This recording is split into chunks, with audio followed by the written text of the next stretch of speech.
ika-14 nga Domingo sulod sa tuig. Unsa ito papasa nato sa nagkaning nga Domingo? Iyang gitambalan katong gidinuguan o iyang gibuhi ang namatay nga anak ni Jairus. Pero ang nagkaning nga Domingo, ang una nga pagbasa nag-ingon. Dili gusto sa Dios nga ang iyang mga binuhat mamatay. Nag-ingon pa nga dito, wala gihimo ang Dios nga hilo nga makahilo sa tao. Basi may mong kapatid murag na sa yugta, kaya sinisa mo daghay hiluan.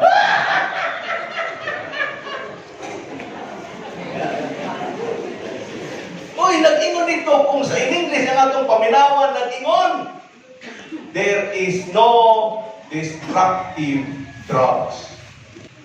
Sa last part sa atong unang pagbasa, nag-ingon, kung nisulod ang kamatayon, kung nisulod ang problema, kung nisulod ang kasakit, dili na pagbuot sa Dios. Tungod na sa yawa, unya sa mga tao nga naminaw sa hungkong sa yawa. Ngano kay nag-ingon dito nga, wala siya gihimo nga hilo nga makahilo or no destructive drugs. Kaya kapadir, nga naman kay bawal ang drugs. Mao kini, ang drugs dili bawal. Kay gihimo sa Dios ang tanan nga naay purpose. Gihimo sa Dios ang tanan nga naay purpose. Kini mao kini ang gamit, kini mao kini ang gamit, kini mao kini ang gamit, kini mao kini ang gamit.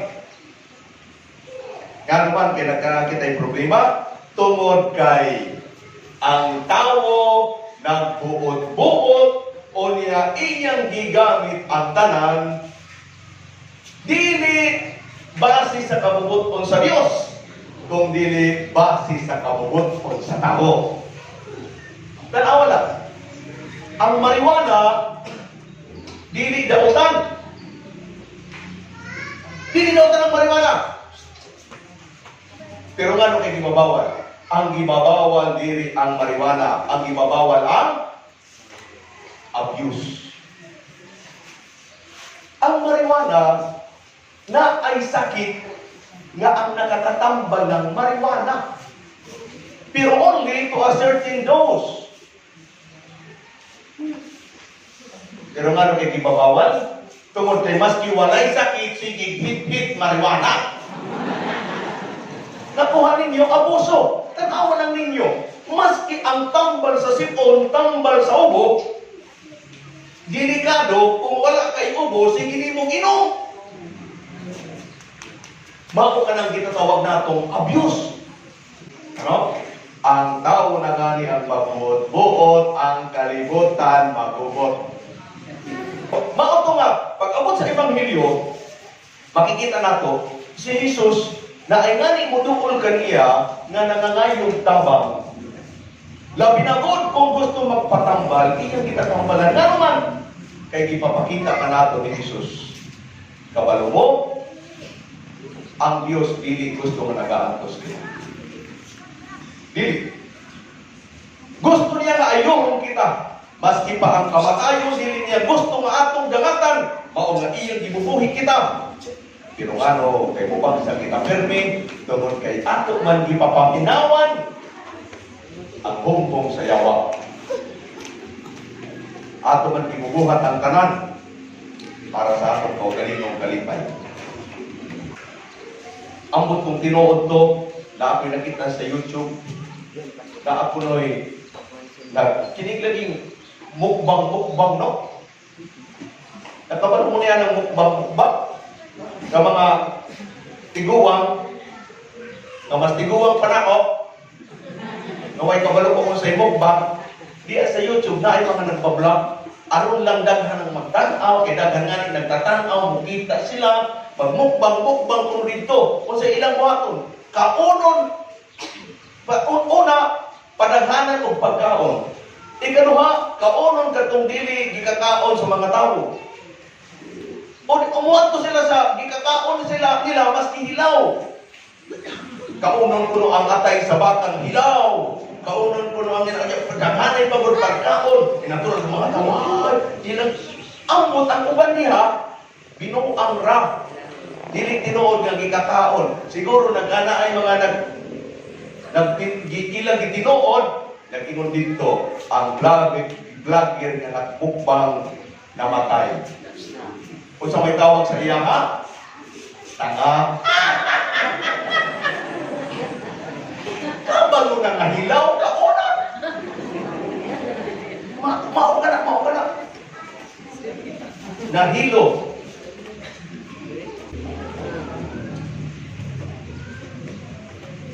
Karon, dagiyon ha, ang Ginoo wala maghuna-huna o kamatayon. Unya, gusto niya manambag. Karon, nag-ingon. Basig magreklamo ko ang mga tao na maunga na sa yukmi kay wakman mi sa labutan. Tinoon, kay wala man diri sa among atubangan ng Dios tuaman sa langit. Kaya nag-ingon ang atong pagbasa karon. Ang Dios nagpadalag mga propeta, mga sinugo, aron sultihan sila sa kabubuton sa Dios.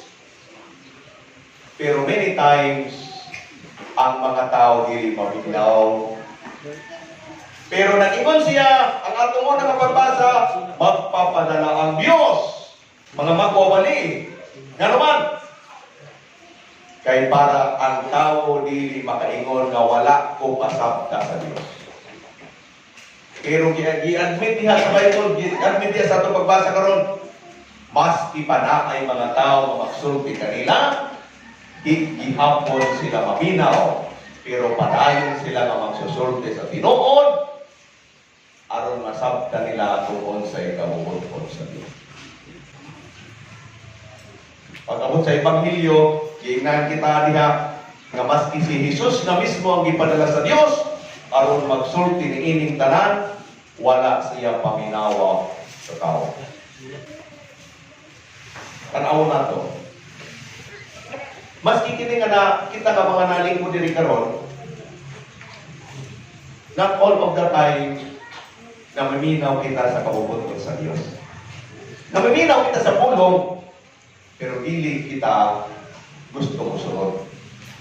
Kung sa akin nga likod pramong pranato, ano? Di pa natin noon. Halimbawa, tagang tamog sampol. Nakayusa nga tao, hinimbahon. Hinimbahon siya, pero na siya'y kabit. Kadili pwede magsimba nga ay kabit. Pwede man magsimba. Hinimbahon siya, pero na siya'y kabit. Ganahan siya pero sa pare. Pero ay kailang pare sa iyaha, kailang pare sa iyaha. Magsirmo na nga niyang pare, malipay siya. Labi na kung kay kumayo na ang pare. Dili maayo ka ng chismosa. Mingon dahil siya. Kinitaw nga na ay kabit. Tama na pa, tama na, sultihin na sila. Ika na, dagat yung mga chismosa na naninimba, yung mga chismosa. Labi na kung maingon ang pare, nga ano kay pag-ilugan manako ang yuta nga dili manako madadalangan to sa pikas nga kinabuhi, mga ngamatay, mga kitantanan ato na niya, babayaan ninyo siya. Hala, patri, tama na. Ang prom, sultihin sila. Aron, makumbalo, kay sikit away, gamay may yuta. Ingon nga niya pare, unta ang mga magsuon, nagtitinamangay, nagpipinasayloy, kanawa ko na akong ganahan sa pare, magsulti, tinuod, hala, ika na niya nasa tubal kasi pinaglaway, inimbang mo sa dili makapasaylo sa inigsoon. Pag-ingon sa pare nga, unya, dili po kitang mga bit, imo siya, apat, may personalan na na.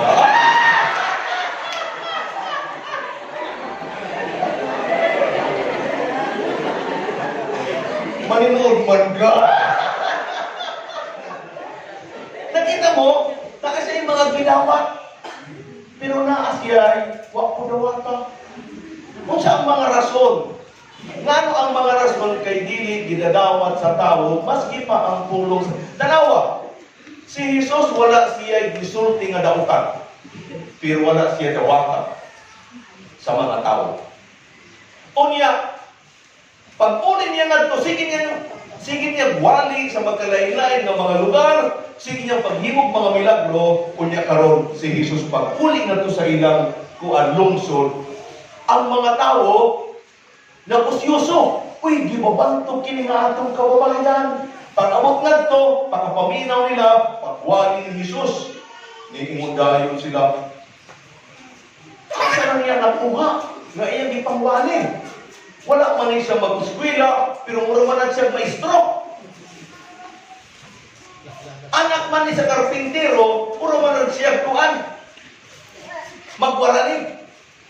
Anak man nga ni kuan, iwan na sila. Kaya nag-ingon diya, walay propeta nga gidawat sa kaugalingong lungsod. Makikita ninyo, tinuod na ano? Usahay, ang mga una nga dili mo dawat ka nato, ang ato mga kapamilya. Ang una nga magtamay ka nato, ato mga parigiti. Labi natin kung gigang kita sa ubos, nakikitaas na nga ni, tingnan sa una, kuhan nga na. Di ba? Sa una, nagdagandagan siya diha nga hugaw ang iyang sinina, karon kay nakapalit ng bagong sinina mo yun.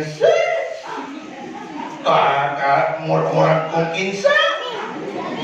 Sa una, nagdagandagan man na diha. Way sinina. Sana ba? Mga anak, kinsa ang una nga magtamay ka nato? Mga parin. Ang atong kaugalingong mga silingan, ang atong kaugalingong lungsod. Kana. Pero naapod another version niya na. Usamay po, ang una nga magtaas ka nato, ang atong kaugalingong pamilya, ang atong kaugalingong lungsod. Tarawan lang ninyo, na usahay po, mayroon kita diha, na ay nag-graduate na rin. Sila dahil na muna mo, maski sa una wala-wala lang to siya, pero pag-graduate gikan, bingon, nag-approve. Tapos pag-uli na ni graduate gikan sa Harvard, magpahimo sila na kung matarpulin. Oh, welcome kang ganito, very proud kami, kay ni uli ka, maayo ka. Ginawa pa siya sa mga tao. Duha ka na siya na version. Ako pamutana, unsa ang rason nga ang tao dili makadawat sa mensahe. Maski pa mensahe sa Diyos. It doesn't matter whether kapamilya ka, pariente ka, kalungsod ka, o hindi. Tungod kay, ang problema sa atong pagbasa karon dili tungod kay mga pariente o kalungsod na ni Jesus. Ang problema, wala sa gisulti ni Jesus. Ang problema, asa man ang problema? Tuas sa naminaw. Tuas sa naminaw. Magatag kitag tulong nga rason nga dili madawat sa tao ang maski unsa ka maayo mapulo. Maski dinhi ka nang karon. Tulong ka rason nga muuli ang mga tao dili dawaton ang pulong sa Dios. Una, nag-ingon sila. Ang tao kuno dili dayon siya mudawat sa mensahe kung dili siya ganahan sa mensahero. Unsa man ang mga rason na dili sila ganahan sa mensahero? Kung halimbawa ilang gitatamay kanang nagdala sa mensahe na anak naman na ni Juan, o dili ka sila nasa ubos, nag-ingon sila, paminaw mo. Gichichinismis ka nga ni, ayaw ka suko. Ayaw ka suko. Nga naman, kaya ang gichichismis rin, artista. Di na una. Kaya sabay nagchichismis, katong walang mahimo sa kinabuhi. Sa Tagalog pa, may sila na, binababa ninyo ako. Ngano kay binababa, ngano kay you are pulling me down. Ngano kay imo ka mo gipapaubos. Kayo sa lahi ang buting ang ingno ni anak, tungod kay ikaw na hindi kataas. Ang mga tao nga dili ganahan sa nagadadala sa mensahe, dili sila makadawat maski unsa kaayo sa mensahe. Maski unsa kaayo sa mensahe, maski unsa kamaayo sa iyang ginadala, ang tao nga dili makadawat sa nagdadala sa mensahe, dili gud na sila malipay. Maghihimo siya istorya. Pagpangitaon ang sayo na istorya. Istorya ganun siya, gawas ni sa Bible, pero istorya ko ni Jesus. Si Jesus na ay mga kababata dito sa Nazareth. Unya mo sa iyang kababata ay sikat, bright, anak sa dato. Unya nagdadako sila, sikat-sikat siya, sikat-sikat. Si Jesus, simple lang na tao, simple lang na bata, nagbumaduban sa iyang amahan. Tapos, kakar lang niya may gana, kuwan naman na siya. Anak naman na siya sa karpintero, nawang man na siya mag-eskwila. Sus, pobre naman na sila. Di rin na parehas nila. Ay, anak sila. Nagdako po sila, nagdako. Unya, usa ka adlaw, tuwa siya sa dagat, nagsakay-sakay. Pagkabot dito sa butka sa dagat, nagpusog pa ng hangin, nagbawon. Manunulog na siya. Pero di niyang nilapat, tabang. Walang may mutabang kaniya. Pagligid niya nga sa dagat, halang na ay tao na naglalakaw sa dagat. Ito siya tawag, multo, pahilayo ka na po, pahilayo. Wala man, di atikat tumagod sa iya si Jesus naglalakaw sa dagat. Multo, tama, multo. Tapos naging si Jesus, ayaw ka hadlok, ako kini. Kinsa man ka? Si Jesus, ang imong kababata. Tingos, ha? Ngano ka naglakaw ka sa dagat? Tingos siya, kabalon ako. Oo, anak ka sa karpintero. Maaw ka naglakaw ka sa dagat, hindi ka kamaulang mo. Ano?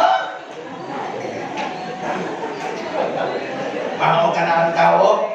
Basta dili ganahan sa mensahe maski sa kaayo maski milagro buhaton sa iyang tubangan, dili siya makatawad.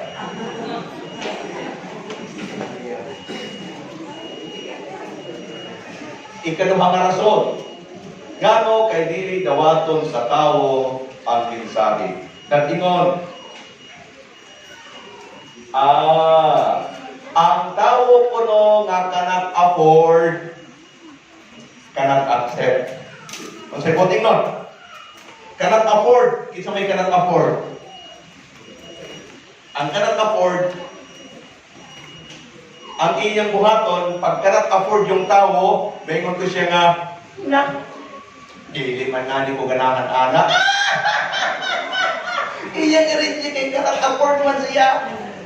Di ba? Maingon nga, dili ta mangaon kay lawi ang pagkaon na rin. Pero mahal na kayo. Ingon siya na, ha? Tira ka dito kay di ko ganahan pag mga ng pagkakon. Ngano kay dili dawaton? Kay cannot afford. Kaya mo sila usahay. Sus, nagpata. Naanyanganing party. Di man ko siya gumamit o kutsara. Di siya gumamit o kutsara. Kinamot raman ko siya, kinamot. Tapos pag-abot dito, sa kuwan, na-party. Sus, kalami sa pagkaon, pagkanaw niyo ito. Wow, kalami sa pagkaon sa presidential table. Kalami punta dito, naglaway-laway na siya. Nag-ingon, tara, lingkod kita dito, katapat sa kuwan. Mga nakalingkod sa presidential table nga siya nga, di ko dito malingkod. Ay, ano man? Di ko mabusog. Balito ang tinuod, hindi ka mo gamit yung kutsara.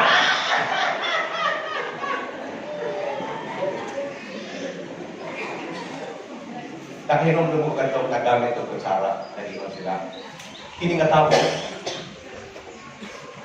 Sa ilang balay, magkinamot na sila. Nagkinamot na sa pagkaon. Wala sila yung kutsara. Tapos, sige iyang sabong. Mahilig man magsabong. Tapos, ang iyang barkada, napahilayo, pagbalik sa iyang barkada, after 10 years na mumusta, Brad, kumusta na ka? Ingon siya, di karon sa una, nagkinaot, pagmukaon ni sa balay, nagkinamot, pero tungod sa sabong, karon tanawa, nakaputsara na kami. Ano yung nag-improve na di ay ka? Sa sabong.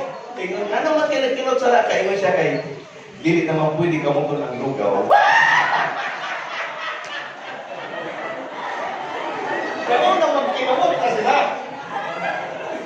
Tungod sa sabong, pagsara na ilang lugaw.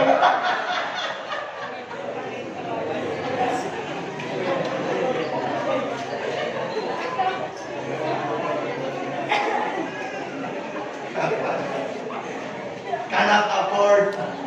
Tanawan ninyo. Naangani igwali sa simbahan, pero kanang tao nga naminaw, dili niya kaya buhaton.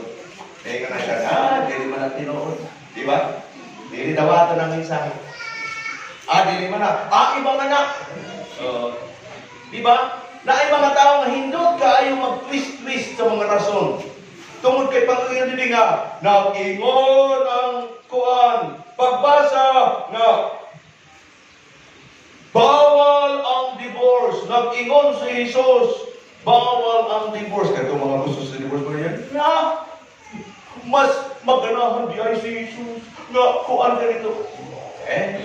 Cannot afford. Dili ni mo kaya ang isusugo, mao nga dili ni mo dawako. Pero, mao kini mga kaigsuonan ang kamatuoran, yung nag-ingon na nga itong mga pagbasa. Dawaton man sa tao o dili ang mensahe sa Dios, magpapabilin ang mensahe nga mensahe. Ang tama, maski walay nagbubuhat, ang sayop, maski walay nagbubuhat, maski daghan ang nagbubuhat. Nag-ingon di halimbawa sa Ebanghelyo, pasensya ina po ninyo karon. Nag-ingon ang Ebanghelyo diha. Nag-ingon si Jesus, ang lalaki mubiya sa iyang mga ginikanan, aron muuban sa usaha. Mao ka na ang nagsulat sa Bible. Dili na pwede mo ba ko? Mag-usapan kita. Pero kantong mga cannot afford, because dili nila madawat, they would explain so many things, beautiful things, because they can't afford. Nakuha ninyo ang buti na? Dili naman. Mao nga nag-ingon si Jesus, ipapadala ko kamuhat kumapag sa mga magwawali, pero dili na po tingnon nga papaminawan kamo. Kay magpapadayon sila sa ilang mga binuhatan, sa kalibutan, magbubuot-buot sa ilang gusto, bubuhaton ang tanan, gagamiton ang tanan, dili ayon sa kabubuton sa Dios, kung dili sa ilang kaugalingong kabubuton. Sunod, ikatulong nga rason, nga kay dili dawaton sa tao ang mensahe, maski pa ang mensahe sa Dios. Nagingon, ang tao nga rejected, always reject. O sa ano? Na ay word na ginagamit. The victim, naging perpetrator. Kung kinsa yung biktima, nang bibiktima. O sa ibuting nun, kadtong naka-experience ang mga dili maayo mga experience sa kinabuhi, ang ilang tendency is ipasa na nato sa lahi. O ibutang nato diha sa kadtong mga tao nga ang sulod sa ilang kasing-kasing, puro dautan, dili mo dawat sa maayo. Kadtong mga tao nga ang ilang muna-una dautan, dili mo dawat sa maayo. Mao to nga ang usa kuno nga tawo imong maiilhan depende sa mugawa sa iyang papa. Amo sa kasayop nato, naangani kita, naingani duha nga nag-aaway, ako nga ni magtanaw na ay duha nga nag-aaway. Na ay duha nga nag-aaway halimbawa, parehas babae o maski parehas lalaki. Nag-aaway duha. Kini nga usa sige, banha. Sabi na, ikaw ang ka, ang imong inahan, ang imong kamahan, ang imong kuhan, ang imong mga kawatan ka mo, mga pamilya ka mo, mga kuwan ka mo na yun. Nga na yung mga panuti. E kung sa inyo makasakit. Kiniman nga iyang istorya, ngayon na siya, pasayluwa agad ko, pasayluwa agad ako, pasayluwa agad ko, pasayluwa ako. Ikaw, kusgahanin mo. Kinsa kini siya nga babayi, nga una, or kinsa ang ikaduha. Ako nga ni magtanaw, kita mahadlo kita, inaan kita sa atong mga silingan. Ikaw, huwag ka, lain mong amahan, huwag ka, na. Ano ko ito, hulo, iya kong bidaot, dili. Kadtong nagsultik daotan, mauto siya ang daot. Nga naman. Kay nanggawa sa iyang bakba, ang ikan sa iyang kasin-kasin. Magtanaw nga nito din sa ilang adwang nag-away, magkaingon ko dahil, ay, ini nga sabaan, chismosa ni, maumadaghan ang nahibawan. Kadto mo sa kasigig pangayong pasaylo, buotan kay sigig pangayong pasaylo. Di ba? You can know the person kung mo siya mo gawa sa iyan, Papa. Mao nga, kung katapos nga atong nadunggan kaayuhan, unya ang reply sa tao negative, it is not because of the message. It is because of the hearer of the recipient. Mao nga, paggawas nato sa simbahan, duha nga reaksyon ang makikita nimo sa tao. Ako sa nalilipay, ako sa dili nalilipay. Ngano man, parehas raman ang ilang nadunggan. Pero ngano kay kini nalilipay, kini dili nalilipay. Kadtong nalilipay, tungod kay gidawat nila ang maayong balita.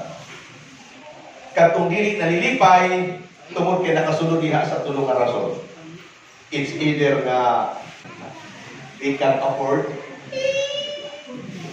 or dili kaha rejected po sila or dili kaha dili lang nila ganahan, dili lang sila ganahan sa tao nga nagdadala sa mensahe. Mga kaigsunan, bakit na ipapakita ka nato ni Jesus? Summary, nag-ingon na nga itong mga pagpasa. Dili gusto sa Diyos nga mamatay kita or makasala kita or maningadto kita sa daotan. Okay. Pero nga nung inaingadto kita, tungod na siya sa yawa. Pero magrason nga ni ang tao nga wag man mi kabalo nga daotan di ay. Ang nga nag-ingon ang pagpasa nato karon. Nagpadala ko mga magwawali. Wala ninyo paminawan. Kaya inyong ipaminaw ang inyong mga kaugalinyo kaugalinyo.